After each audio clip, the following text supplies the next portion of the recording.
Bismillahirrahmanirrahim. Assalamualaikum warahmatullahi wabarakatuh. Alhamdulillahi rabbil alamin. Hamdan katsiran thayyiban mubarakan fihi kama yuhibbu rabbuna wa yarda. Asyhadu an la ilaha illallah wahdahu la syarikalah wa asyhadu anna Muhammadan abduhu wa rasuluhu la nabiyya ba'da.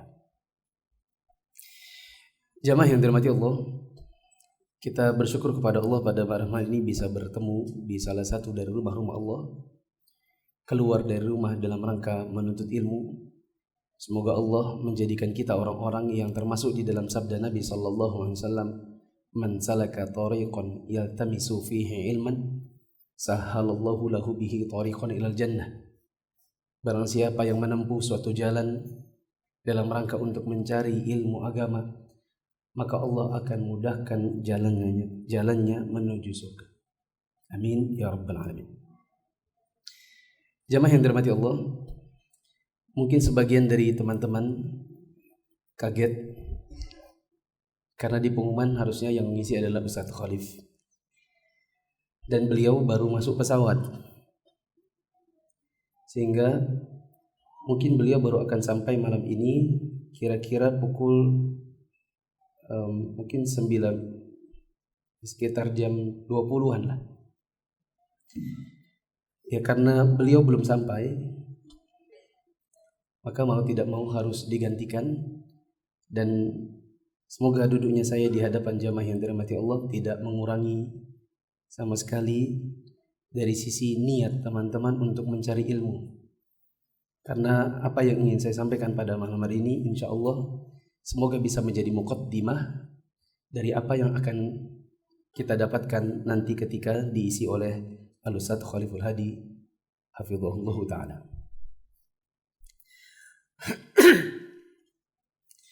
Jujur agak kagok sayanya, karena biasanya kalau ngisi di kajian-kajian di Balikpapan pakai kitab gitu ya, terus disuruh isi menggantikan Ustadz yang sebenarnya salah satu yang senior di Indonesia, kemudian harus mengambil materi yang cukup berat dan tidak ada buku yang kita pegang. Maka ya, semoga Allah mudahkan apa yang akan saya sampaikan pada malam hari ini. Semoga bisa menambah kepada kita semua ilmu yang bermanfaat, dan duduknya kita di malam hari ini semoga menjadi amal yang saleh. Jamaah yang dirahmati Allah, materi yang akan saya bawakan insya Allah adalah berkenaan dengan cara seseorang menghadapi perselisihan. Dan inilah yang kita lihat di pamflet. Di pamflet judulnya adalah Adab Berselisih Pendapat. Dan semoga besok kita dapati yang lebih rinci lagi dari apa yang saya sampaikan pada malam hari ini. Dan saya tetap berharap teman-teman mau mencatat apa yang disampaikan. Kalau mencatat alhamdulillah, kalau tidak mau mencatat, catatlah. Jamaah yang dirahmati Allah, kita dihadapkan kepada satu kondisi yang itu tidak mungkin dihindari, yaitu akan ada berbagai perselisihan di kalangan kaum muslimin, bahkan pada sampai taraf perpecahan. Kalau ada orang yang berkata, sudahlah kita jangan berselisih, atau itu masalahnya tidak usah dibahas, nanti kita berselisih, maka perkataan seperti ini kita bisa jawab, Pak, kita memang pasti berselisih. Karena Nabi SAW yang mengatakan bahwa sudah menjadi sunnatullah, kaum muslimin pasti pecah. Apa kata Nabi SAW? Sataftariqu ummati ala 73 firqah, kulluha finnar illa wahidah. Umatku ini akan terpecah menjadi 73 golongan, di mana semua golongan ini masuk ke dalam neraka kecuali satu. Ketika Nabi SAW ditanya siapa yang satu itu yang masuk ke dalam surga, maka Nabi SAW mengatakan ma ana alaihi wa ashabi, yaitu orang-orang yang berjalan di atas jalanku dan jalannya para sahabatku. Perkataan Nabi SAW ini sudah menjadi suatu keniscayaan, dia pasti akan terjadi, bahwa kaum muslimin akan berpecah belah, Dimulai dari perselisihan mungkin yang kecil-kecil sampai jadi akhirnya besar. Dan ini ibarat kapal pecah. Ibarat kapal pecah, tanggung jawab kita bukan lagi untuk mengumpulkan dan menambal perpecahannya. Tanggung jawab kita adalah untuk belajar bagaimana cara menyikapinya. Saya berikan semacam pancingan dulu pada hal-hal yang mungkin kita temukan sehari-hari. Contoh-contoh, kadang kaum muslimin berbeda-beda pendapat. Yang beda-beda pendapat ini kadang-kadang berubah menjadi sebuah perpecahan. Contoh yang ada di masjid ini. Jamaah tadi sholat di shaf 1, 2, 3. Sholatnya meletakkan wajah di atas sebuah kain putih panjang. Betul? Mungkin di ibu-ibu mungkin juga ada. Pertanyaannya, ini shaf yang dibatasi dengan kain-kain ini boleh atau tidak sih sebenarnya? Sebagian orang mengatakan, oh ini nggak boleh. Dikarenakan di zaman Nabi SAW juga ada kain-kain. Pedagang kain juga ada. Kalau Nabi SAW dan para sahabat mau, mereka bisa pergi ke pasar, beli kain, kemudian dibuat jadi panjang, dibuat sebagai alas. Tapi itu tidak dilakukan.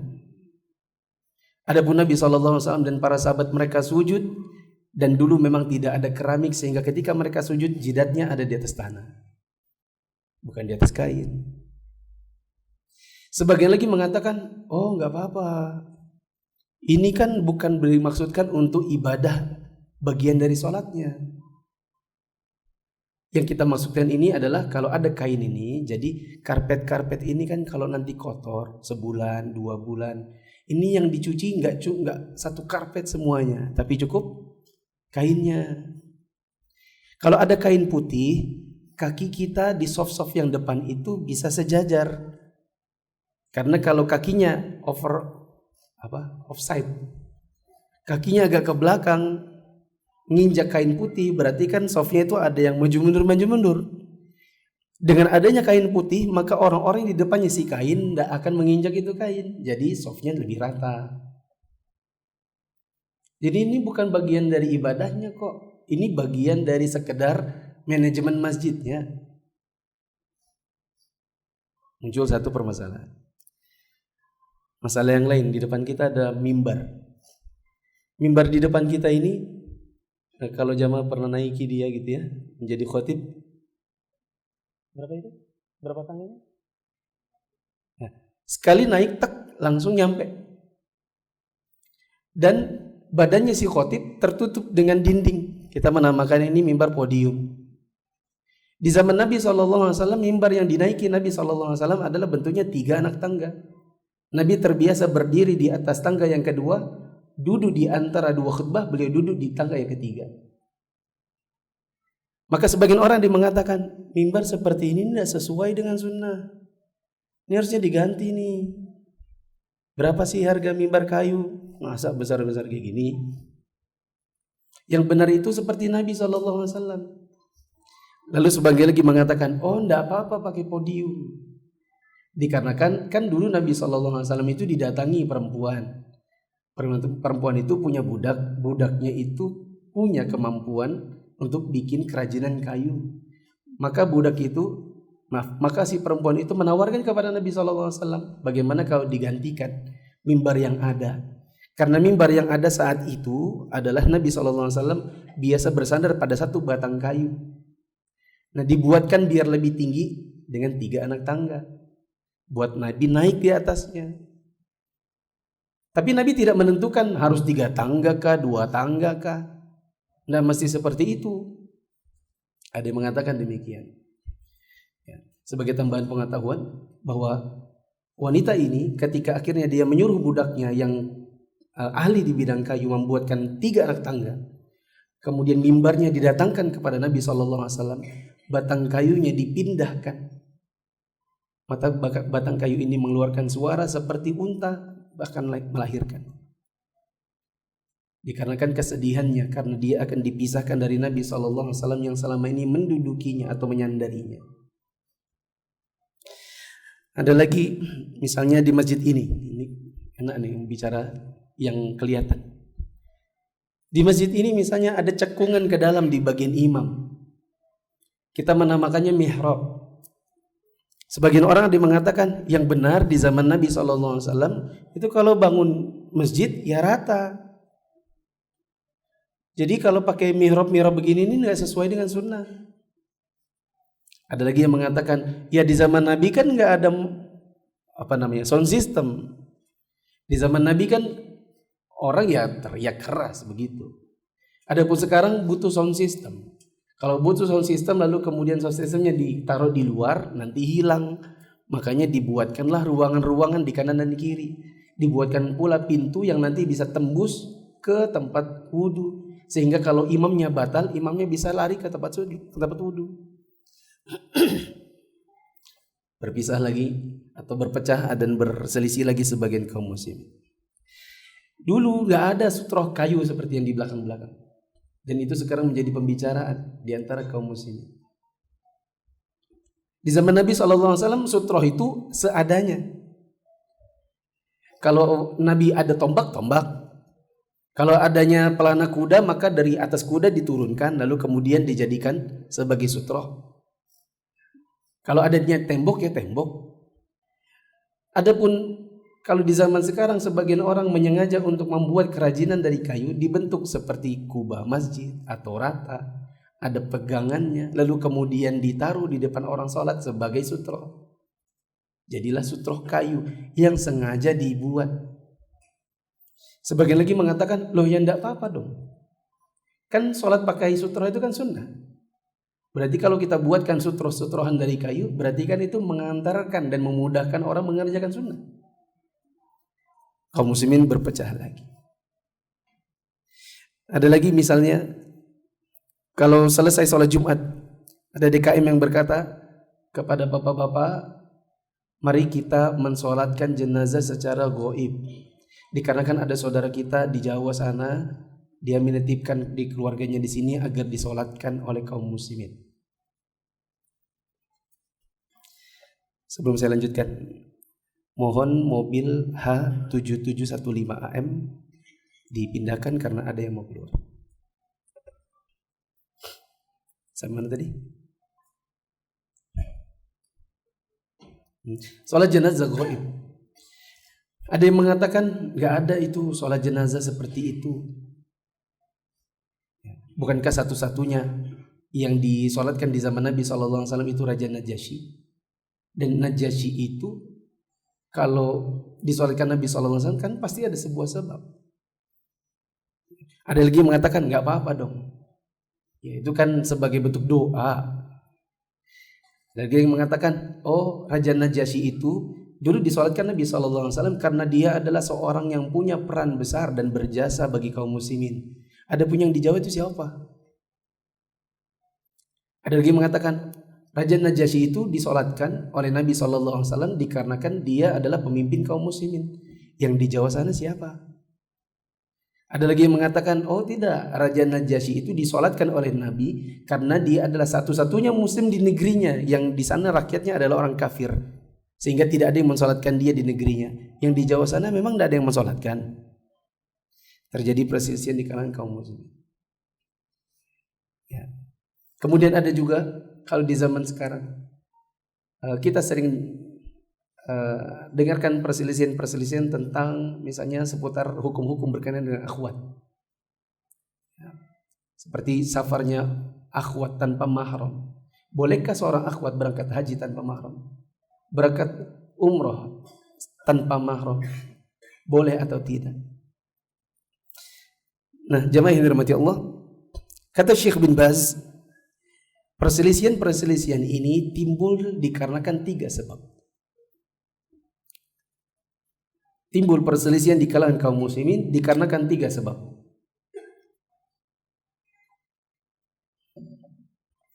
Kata beliau, yang pertama adalah bulughud dalil wa adamuh.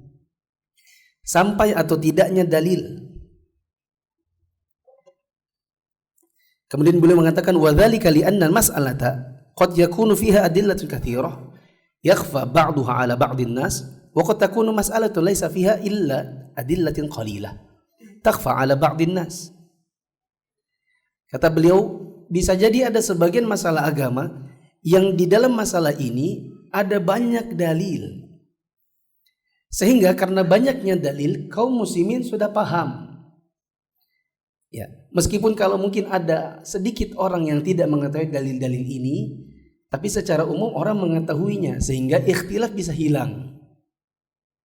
Contoh kalau di zaman sekarang, kalau ada orang mengatakan bagi saya sholat 5 waktu itu tidak wajib, nggak ada dalilnya, maka kita tidak ragu orang ini pasti sesat. Kalau ada orang mengatakan saya sudah tidak sholat 5 waktu karena setahu saya dan setelah saya cari ternyata tidak ada dalil sholat 5 waktu, maka kita tidak ragu kafirnya. Ya. Ada orang di zaman sekarang misalnya laki-laki dia ditanya, kamu kok nggak sholat Jumat? Dia bilang, oh iya sebatas yang saya cari-cari ternyata sholat Jumat itu tidak ada dalil. Maka kita tidak ragu sesatnya orang ini. Tapi ada sebagian masalah yang masalah itu dalilnya sedikit. Dalil yang berkaitan dengan masalah itu terlalu sedikit sehingga sebagian orang ada yang sampai padanya dalil tersebut, ada yang tidak sampai.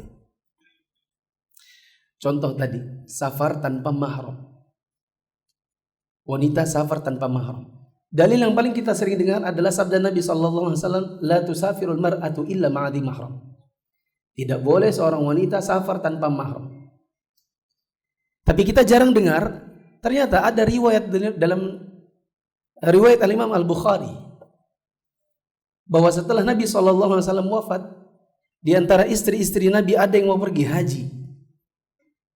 Hajinya haji yang kedua.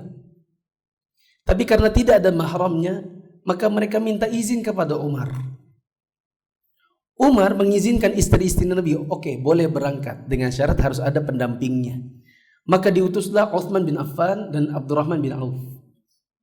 Sehingga sebagian ulama mengatakan perginya wanita yang merupakan istri-istri Nabi safar tanpa mahram dalam rangka ibadah haji atau umrah ke Mekah, ini disepakati oleh Umar, oleh Utsman, oleh Abdurrahman bin Auf dan istri-istri Nabi. Mungkinkah mereka bersepakat di atas kesesatan? Jawabannya tidak mungkin. Tapi dalil ini sangat jarang kita dengar. Kita hanya dengar wanita tak boleh safar tanpa mahram, titik. Kotak di situ, kata orang Balikpapan, tepatak di situ. Sehingga sebagian orang mengatakan safar tanpa mahram mutlak haram. Ya. Lalu kemudian ada yang misalnya mendaftar mau safar tanpa mahram, lalu kemudian cancel. Ketika ditanya kenapa di cancel? Iya, kata teman saya, kamu mau pergi umrah tapi melakukan maksiat.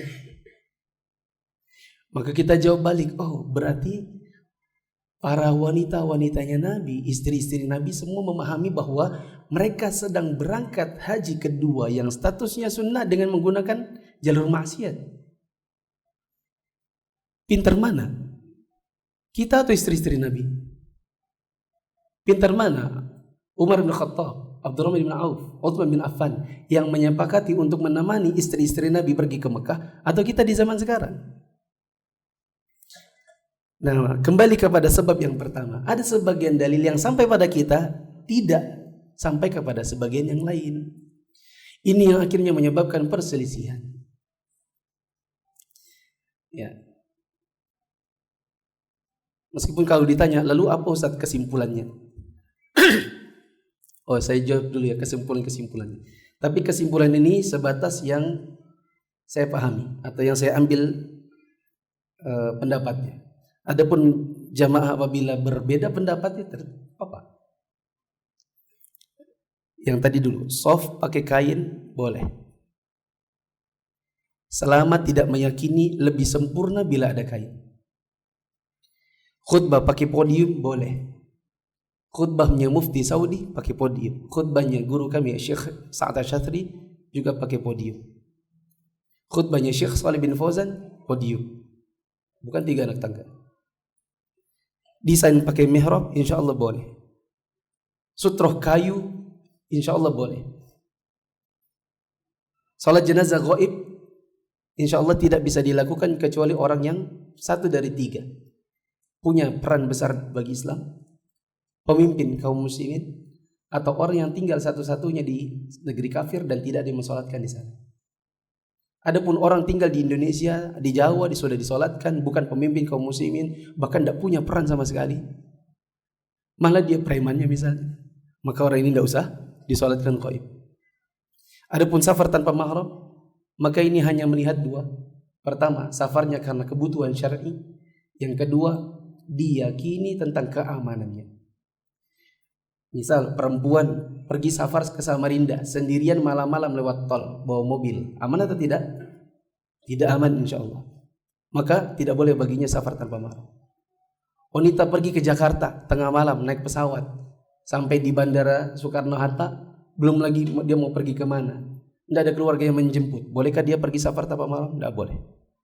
Tapi ada wanita pergi haji, ada pembimbing umrohnya, ada satu jamaah isinya 50 orang, di situ wanita-wanita saleh yang sudah ngaji bersama suami-suaminya, atau dia ditemani dengan adik kandungnya perempuan yang adik kandungnya punya suami, bolehkah? Jawabannya ada ikhtilaf ulama, dan wallahu alam pendapat yang lebih kuat adalah bolehnya.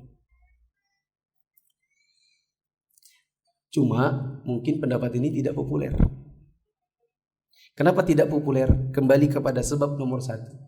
Ada sebagian dalil yang sampai dan ada sebagian dalil yang tidak sampai. Perbedaan ini nanti insya Allah akan saya rincikan pada bagaimana menyikapinya. Ketika saya menyampaikan masalah ini misalnya, safar tanpa mahram. Dulu satu saat kita yang senior perasaan bilang gak boleh. Ini ada datang yang muda bilang boleh. Nanti kita berikan standar-standar. Di antaranya adalah perbedaan ini akidah atau fikih. Perbedaan ini ahlus sunnah dengan ahlus sunnah atau ahlus sunnah dengan ahlul batil. Nanti insya Allah akan disebutkan di belakang. Sebab perbedaan yang kedua adalah ikhtilaful fahm. Perbedaan pemahaman. Kata Syekh bin Baz, qad yafhamul insanu minan nas ma la yafhamu al-akhar min al-ulama. Fa kullu man ijtahada wa taharra al-haqq fa huwa ala khairin azim. Idza kana min ahli al-ilmi in asaba falahu ajran wa in akhta'a falahu ajr. Kata Syekh bin Baz, ada sebagian nas yang dipahami oleh sebagian orang tapi tidak dipahami oleh sebagian yang lain. Dan sebagian ulama ada yang memahaminya dengan pemahaman yang benar, ada sebagian pemahaman yang mungkin tidak sesuai. Sehingga setiap dari para ulama, mereka berijtihad dengan apa yang mereka ketahui. Dan mereka semuanya para ulama apabila berijtihad, maka mereka kemungkinannya ada 2. Apabila ijtihadnya sesuai dengan kebenaran, maka mereka mendapatkan 2 pahala. Dan apabila mereka ijtihadnya tidak sesuai dengan yang diinginkan oleh Allah dan Rasulnya, maka dapatnya 1 pahala. Jamaah yang dirahmati Allah, itu tadi contoh-contoh yang kita bawakan adalah perbedaan yang kadang-kadang terjadi dikarenakan perbedaan pendapat para ulama karena beda pemahamannya. Contoh tadi Raja Najasyi, kenapa dia disolatkan oleh Nabi SAW? Sebagian memahami, karena Najasyi itu dulu menerima rombongan Habasyah berangkat hijrah, diterima dengan baik, sempat tabayyun, lalu kemudian akhirnya diputuskan orang-orang hijrah ini dikasih tempat, kasih suaka, sehingga Raja Najasyi itu disolatkan oleh Nabi secara ghaib tanpa kehadiran jenazahnya dikarenakan perannya Najasyi. Ada lagi yang memahami pemahaman yang lain, tidak, Najasyi itu satu-satunya muslim di negeri kafir. Dikarenakan setelah dialog dengan Ja'far bin Abi Thalib, ketika dia tabayun dengan orang-orang yang menjadi rombongan hijrah ini mengutus Ja'far sebagai jubir. Dibacakan surat Maryam, yang surat Maryam ini kok sama dengan apa yang dia pahami dari Injil. Akhirnya Raja Najasyi menangis, lalu kemudian dia menyatakan keislamannya. tapi rakyatnya tidak dengar, maka rakyatnya tetap kafir. Bahkan pendeta-pendeta yang menjadi dewan pertimbangannya Najasyi ketika itu, mereka juga ikut nangis, tapi mereka tetap kafir. Maka Najasyi adalah satu-satunya muslim di negeri kafir, dan tidak mungkin di sana disolatkan, maka Nabi solatkan di Madinah. Ini pemahaman sebagian ulama. Ini satu masalah dari sekian banyak masalah yang para ulama beda pemahaman. Maka kalau ada ikhtilaf, maka bisa jadi terjadi karena beda pemahaman. Sebab yang ketiga adalah perbedaan mutola'ah, beda bacaan. Kata Syekh bin Baz, thumma al-ikhtilaf fil ittila' 'ala al-adillah. Bisa jadi perbedaan itu terjadi dikarenakan perbedaan mutola'ah. Ada sebagian orang yang mereka memang punya kemampuan untuk menelaah masalah dengan telaah yang mendalam. Ada yang tidak punya kemampuan yang sama. Kalau kita terapkan di zaman kita sekarang, ada sebagian ustadz-ustadz yang memang mereka seperti Ustadz Khaliful Hadi ini. Beliau bilang sama saya, dari umur 16 tahun Ustadz, saya sudah tamat Nailul Autar. Kitab-kitab para ulama yang tebal-tebal dan berjilid-jilid itu sudah saya tamatkan mulai dari umur 16 tahun. Kata beliau. Ada sebagian dai yang mungkin tamatnya hanya kitab-kitab kecil. Atau ada sebagian dari teman-teman yang mungkin mereka berbeda pendapat. Yang satu kajiannya itu memang kitab-kitab berbahasa Arab.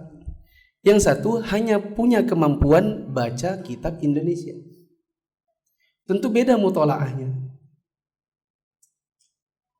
Ada sebagian orang yang ikut kajiannya rutin, tidak mau ketinggalan satu pertemuan pun. Ada yang bolong-bolong sehingga pemahamannya dari satu kitab itu tidak utuh. Teman-teman mungkin pernah dengar ceritanya Syekh Utsaimin pertama kali lihat apel. Ada yang pernah dengar? Syekh Utsaimin beliau bercerita, pertama kali aku lihat tufah, ini toh namanya apel. Itu hadiah dari guruku Syekh Sa'di. Kenapa beliau kasih aku hadiah? Waktu beliau datang pertama kali ke Saudi, bikin kajian, orang meremehkan. Hah? Orang kayak gini aja bikin pengajian, katanya lautan ilmu. Masa sih? Orang ikut, ternyata benar. Yang ikut pertama banyak. Di akhir buku, ketika tamat, aku satu-satunya yang tersisa. Aku dapatkan hadiah. Apel itu adalah sebagai murid satu-satunya yang tersisa di kajian itu. Maka tidak heran juga kalau kemudian Syekh Sa'di menelurkan ulama baru. Namanya Muhammad Ibn Shalih Al-Utsaimin. Mutalaahnya Syekh Utsaimin seperti itu.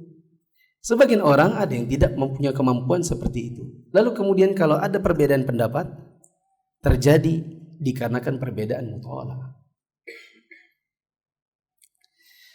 Nah, jemaah yang dirahmati Allah, kita lompat ke masalah berikutnya. Apa yang harus dilakukan? Ini yang menjadi inti masalah. Apa yang harusnya dilakukan oleh orang ketika dia dapati perbedaan-perbedaan pendapat? Saya kira ini sangat penting untuk dipahami oleh teman-teman dan kita semua sebagai penuntut ilmu, apalagi yang berguru kepada multiguru. Ada yang duduk di sini kajian hari Rabu Al-Ustadz Abu Yaman. Nanti di hari yang lain belajarnya kepada Ustadz Rafi'i. Di hari yang lain belajarnya kepada Ustadz Azmi. Di hari yang lain belajar kepada saya misalnya. Lalu kemudian kadang ada satu masalah, dua masalah yang mereka dapati. Kok Ustadz ini bilang A, Ustadz yang lain bilang B. Kalau kita tidak belajar bagaimana cara menyikapinya, kadang kita jatuh ke dalam kesalahan. Kalau kita tidak belajar untuk dewasa dalam menyikapi perbedaan, kadang-kadang kita jadi tukang adu domba. Pernah satu malam, cerita sedikit. Pada satu malam kira-kira di tahun 2015 atau 2014, ketika sedang iktikaf, datanglah seorang laki-laki kepada saya, ikhwan. Ustadz, kata antum tadi malam kalau sudah witir sama tarawih, kalau nanti malam mau tahajud lagi boleh, tapi nggak ditutup witir yang kedua kali, ya kan? Iya. Ustaz Abdurrahman bilang boleh. Langsung ucapkan kalimat seperti itu. Ustaz Abdurrahman bilang boleh. 3 kali malah, kata beliau. Kata Ustaz Abdurrahman, kalau sudah tarawih dan witir, malam mau tahajud lagi, maka witir dulu. Supaya witir yang tadi dikerjakan sama tarawih batal. Kan witir tambah witir jadinya genap, ya kan? Halo? Ya. Ya. Setelah tahajud, witir lagi. Supaya witirnya jadi buat semua. Jadi witir. Witir tambah witir jadi genap. Nanti witir yang ketiga kali. Beliau aja bilang boleh. Ini termasuk di antara cara mendapati ada 2. Ada 1 masalah. Ada 2 pendapat. Tapi ketika tidak didukung dengan pendidikan yang baik, menghasilkan pengadu domba. Dan apa kata Nabi SAW tentang pengadu domba? La yadkhulul jannata an-namam. Tidak akan masuk surga yang suka mengadu domba. Rahimahullah. Maka saya mengatakan, kalau begitu besok saya tanya Ustaz Abdurrahman, awas kalau salah. Dan besok malamnya betul-betul datang Ustaz Abdurrahman. Ustaz, gimana Ustaz? Ana mau tanya Ustaz, apa pendapat Ustaz tentang witir lalu dibatalkan dengan witir yang kedua, lalu witir lagi yang ketiga? Katanya Ustaz punya pendapat begitu. Betul lagi. Pendapat itu pendapat yang lemah. Jadi betul itu pendapatnya beliau, yang beliau katakan ini pendapat tapi pendapat lemah. Saya mengatakan itu juga yang saya pahami. Bahwa witir lalu dibatalkan dengan witir, lalu witir lagi, itu kelemahannya dari 2 sisi minimal. Pertama, kelemahannya adalah Nabi saja melarang 2 kali witir dalam 1 malam. Lah ini dibikin 3. 2 kali saja dilarang, kok jadi 3? Kelemahan yang kedua adalah sholat yang sudah sah tidak bisa dibatalkan. Sudah sah kok yang tadi witir yang bersama tarawih. Tarawih yang tadi sampai jam berapa? Jam 9. Ditutup dengan witir. Witirnya kan sah. Apakah ada sholat yang sudah sah dibatalkan dengan sholat yang lain? Ini jadi bid'ah. Malah kami bersepakat. Tos dulu Ustaz. Tos. Ya. Nah, baru saya datangi ikhwannya. Sini. Saya sudah tanya Ustaz Abdurrahman. Beliau bilang, apa yang antum sampaikan itu betul. Dan itu pendapat lemah. Jadi kalimat antum ini pemahamannya ada yang kurang. Itu adalah pendapat Ustaz Abdurrahman yang dilemahkannya gitu loh. Oh iya Ustaz, mohon maaf Ustaz. Nah, jemaah yang dirahmati Allah, itu tadi cuma contoh. Kita kalau tidak belajar bagaimana cara menyikapi yang baik, nanti jadinya salah-salah. Bagaimana cara kita menghadapi perselisihan? Saya berharap semoga besok Ustaz Khaliful Hadi bisa lebih mendetailkan masalah ini. 1. Bedakan antara masalah akidah dengan masalah fikih atau masalah yang bukan akidah. Ini masalahnya akidah atau bukan akidah? Kalau ini masalah fikih, lantas patutkah kita kemudian saling bermusuhan? Masalahnya apa, akhi? Oh, ini masalahnya masalah podium. Saya nggak setuju podium begini. Saya setuju itu mimbar 3 tangga. Kayak di Nasai gitu loh. Dulu kita juga kayak gini pemahamannya. Ini ada yang ngaku-ngaku masjid sunnah tapi kok podium. Ya, akhi. Sabar dulu. Ini podium masalah akidah apa masalah fikih? Masalah fikih. Kalau fikih tidak bisa kita ngomongnya pelan-pelan. Kalau masalahnya masalah fikih tidak bisa kita tetap berteman. Tidak gontok-gontokan. Apa ini dakwah pakai video-video begini? Ini kan dakwah ini riya semua, ingin dilihat orang. Ya akhi, dakwah pakai video. Masalah akidah atau masalah fikih? Masalah yang butuh ijtihad atau sudah ijma' para ulama?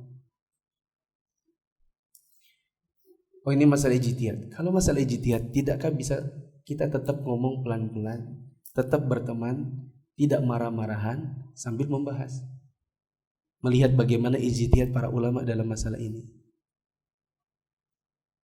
Yang kedua,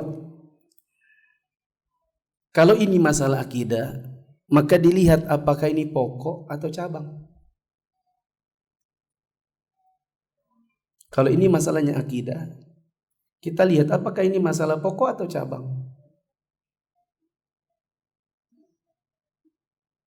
Contoh pokok, kita tidak boleh berselisih tentang adanya Nabi dan Rasul.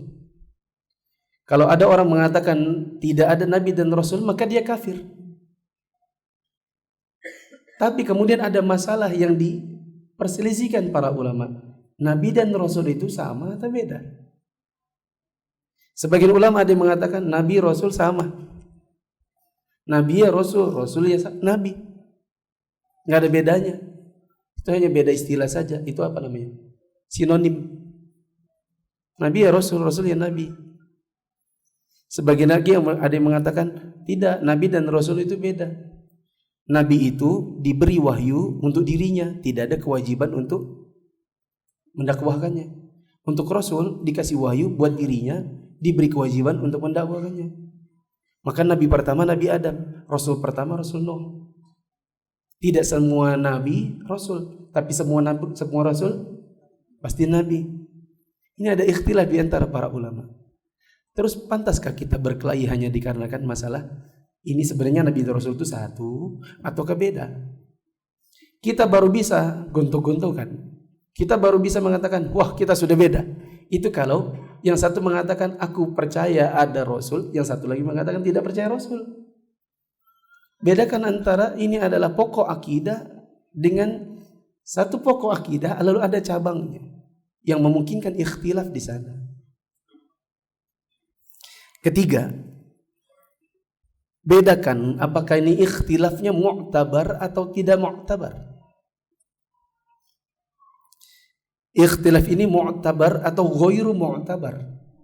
Diakui sebagai perselisihan di kalangan para ulama yang masing-masing punya wijahatul dalil atau wijahatun nazar. Yang masing-masing punya sudut pandang. Yang masing-masing punya dalil, punya landasan. Ataukah satu punya landasan, satu tidak? Contoh yang insya Allah kita sudah sering dengar dan kita sama-sama sudah paham. Ada yang sujud tangan duluan, ada yang sujud lutut duluan, ada yang ketika bangkit tangannya duluan yang diangkat, ada yang ketika bangkit lutut duluannya yang diangkat, ada yang ketika bangkit sami Allahu liman hamidah, ada yang di dadanya, ada yang menjulur ke bawah. Ketika tahiyat akhirkah, tahiyat awalkah, ada yang jari jemarinya itu telunjuknya bergetar, ada yang diam saja. Ya. Di antara ikhtilaf ulama. Waktu sholat subuh ada yang pantatnya di atas kaki, ada yang pantatnya di lantai. Ya kan? Masalahnya seperti ini, mu'tabar ataukah ghairu mu'tabar? Beda halnya kalau ghairu mu'tabar. Masalah ini satu punya dalil, satu tidak. Atau yang satu mengerjakan satu perbuatan yang perbuatan itu tidak dibangun di atas dalil, yang kita sering sebut dengan kata bid'ah. Lihat juga yang keempat. Lihat juga masalah ini perselisihannya antara ahlu sunnah atau antar ulama ahlu sunnah, ataukah perselisihan sunnah dengan batil.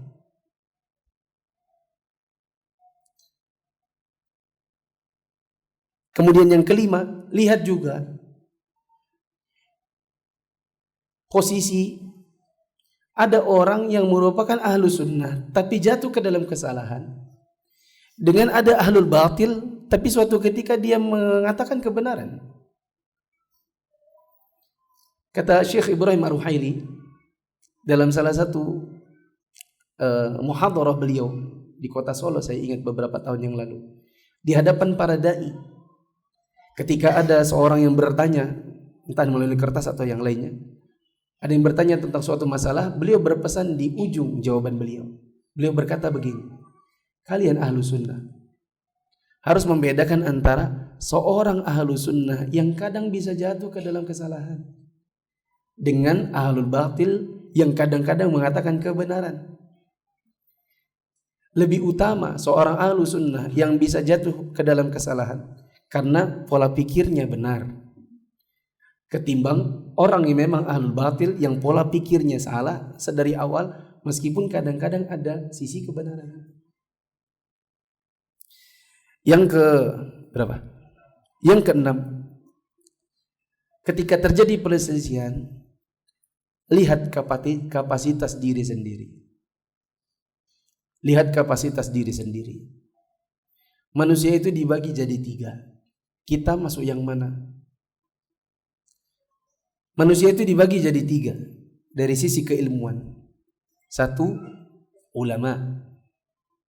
2, penuntut ilmu. 3, siapa yang tahu? Dari sisi keilmuan, maka manusia jadi 3. Tingkatan tertinggi para ulama. Tingkatan kedua penuntut ilmu. Tingkat ketiga orang awam. Kita masuk mana? Kadang kita merupakan orang awam, tapi dalam sebuah perselisihan seolah-olah kita ulamanya. Itu deh. Kita katanya orang awam. Ketika disuruh baca kitab bilangnya saya belum bisa. Ketika dimarahi di kelas bahasa Arab baper misalnya. Kemudian kita merasa jadi orang awam. Ketika kita orang awam, kadang-kadang sebagian masalah kita lebih pintar dari orang yang paling tidak, jangankan ulama, penuntut ilmu misalnya. Kata guru saya, Ustaz Aris Munandar, dalam salah satu statusnya, kata beliau, selama belum bisa baca kitab dan selama belum tamat usul fikih masih awam. Selama belum bisa baca kitab, awam. Selama seorang penuntut ilmu meskipun belajar sekian puluh tahun tapi belum pernah atau belum memahami usul fikih, berarti awam. Nah, kalau kita awam, maka kita lihat bagaimana penyikapannya. Dalam sebagian masalah, kalau seorang alim atau seorang ulama, maka dia tidak boleh taklid. Dia tidak boleh ikut-ikutan. Dia harus cari mana yang benar. Dengan kemampuan dia memahami dalil. Kalau penuntut ilmu, maka dia seperti para ulama, berusaha untuk mencari apabila dia punya kapasitas. Karena ada sebagian penuntut ilmu yang insya Allah mudah baginya untuk mencari jawaban atau mencari jawaban sebuah masalah. Ketika dia mentok, maka dia harus tanya kepada para ulama. Adapun orang awam, maka dia tidak boleh cari. Ada sebagian teman-teman pernah 1 kali 2 kali saya dapati. Dia berkata, Ustadz, dalam masalah ini itu yang roji begini. Saya tahu dia orang awam. Antum dapatnya di mana? Waktu itu saya cari, saya baca-baca, terus saya simpulkan. Orang awam tidak boleh seperti itu. Orang awam tidak boleh baca-baca sendiri lalu menyimpulkan sendiri. Kewajiban dia adalah bertanya. Kewajiban dia adalah bertanya. Kata Allah Subhanahu wa taala di surat An-Nahl ayat 43, "Fas'alu ahla dzikri in kuntum la ta'lamun." Tanya kepada yang tahu, tanya kepada ahli ilmu apabila kamu tidak tahu. Satu masalah terakhir. Tapi udah waktunya azan. Azan dulu. Jamaah yang dirahmati Allah, sebelum saya masuk ke dalam poin yang terakhir, saya coba ringkas apa yang saya sampaikan tadi. Ada ikhtilaf dan kadang-kadang berakhir dengan furqah atau perpecahan. Kita sering dengar perselisihan tentang kain soft. Kita dengar perselisihan tentang podium mimbar yang 3 anak tangga atau yang bentuknya podium dengan desain mihrab masjid. Oh iya, termasuk diantaranya masalah ini populer. Kalau kita sholat pakai sutroh sunnah jelas, tidak ada ikhtilaf di antara para ulama bahwa sutrah disyariatkan dan bahkan disunnahkan. Mereka ikhtilaf dalam masalah diwajibkan atau tidak. Sampai sini oke? Kemudian sebagian dari kita menjadikan orang di depannya sebagai sutrah. Ketika dia sedang sholat, orang yang dijadikan sutrah kadang-kadang pergi. Maka sholatlah dia tanpa sutrah. Pertanyaannya, dia maju ke depan beberapa langkah untuk mendekati sutrah baru, ataukah dia diam di tempat?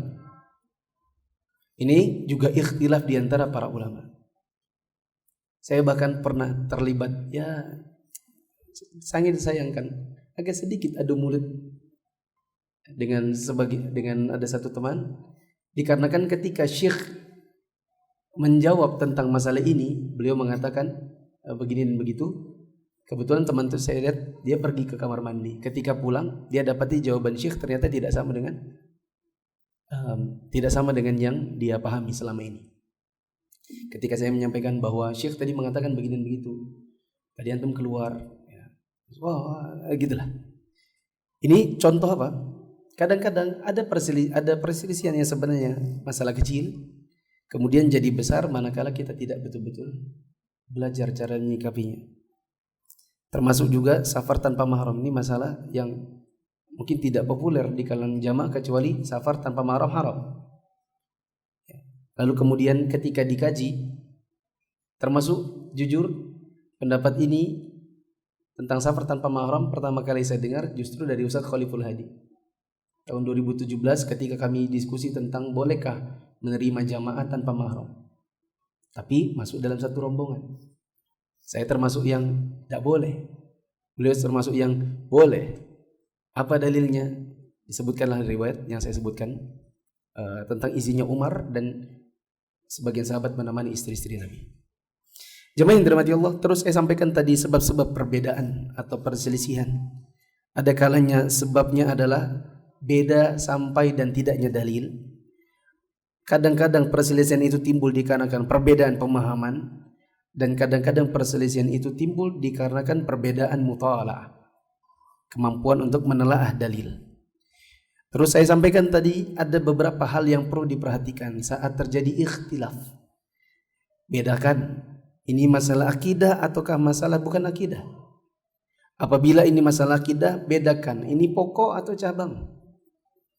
Apabila ini adalah ikhtilaf, maka ikhtilaf ini mu'tabar atau tidak mu'tabar.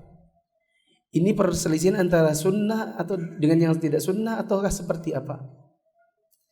Ini perselisihan terjadi dikarenakan kesalahan orang yang pada basicnya seorang ahlu sunnah yang jatuh ke dalam kesalahan, ataukah dia seorang ahlul batil yang pada suatu ketika mengucapkan kebenaran.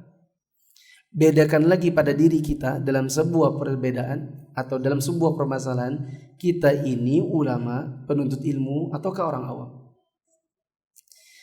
Nah, masalah yang terakhir, jamaah yang dirahmati Allah, apabila ada perselisihan ulama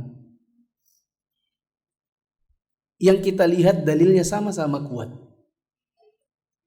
perselisihan ulama yang kita lihat dalilnya sama-sama kuat, maka ini ada ikhtilaf ulama. Kita ambil yang mana dari dua pendapat ini? Ada ikhtilaf. Pendapat yang pertama mengatakan ambil dua-duanya. Pendapat yang kedua mengatakan ambil yang paling berat. Karena yang paling berat itu yang paling hati-hati. Ya. Yang paling berat itu adalah yang paling hati-hati. Dan ada juga yang mengatakan ambil yang paling mudah. Karena agama kita ini mudah. Allah Subhanahu wa taala mengatakan yuridullahu bikumul yusra wala yuridu bikumul usra. Allah menginginkan untuk kalian kemudahan dan Allah tidak menginginkan untuk kalian kesulitan. Kata Allah Subhanahu wa taala, "Wa ma ja'ala 'alaikum fid dini min haraj." Allah tidak menjadikan bagian dari agama ini untuk kalian menjadi sebuah beban. Nabi SAW diperintahkan oleh Allah Ta'ala yassiru wa la tu'assiru, Buatlah mudah, jangan buat susah. Ya. Ini di antara dalil untuk pendapat yang ketiga. Syekh Utsaimin, beliau setelah menjabarkan bahwa ketika ada ikhtilaf yang dalilnya sama-sama kuat, maka beliau mengatakan ada 3 kemungkinan. Ambil dua-duanya, ambil yang paling berat, ambil yang paling ringan. Dan beliau mengatakan yang lebih rajih adalah ambil yang lebih ringan. Akan tetapi jamaah yang dirahmati Allah, perlu dicatat, mengambil yang lebih ringan dari pendapat para ulama tidaklah bermakna tatabbu'ur rukhas. Tidaklah bermakna mencari-cari yang ringan dalam agama. Kata Syekh Khalid Muslih, ada beda antara tatabbu'ur rukhas dengan akhdhul bil aisar. Ada beda antara mencari-cari keringanan-keringanannya para ulama dengan mengambil yang mudah. Contohnya gimana ya? Contoh, ada ikhtilaf ulama. Kalau kita safar lebih dari 3 hari, itu masih boleh jamak atau tidak? Atau masih bisa qasar atau tidak? Lalu kemudian kita dapati sebagian ulama mengatakan boleh, sebagian mengatakan tidak boleh. Sudah dibaca-baca kok kayaknya dalilnya sama-sama kuat. Kita bingung, maka kita boleh ambil yang lebih ringan. Apa yang lebih ringan? Qasar.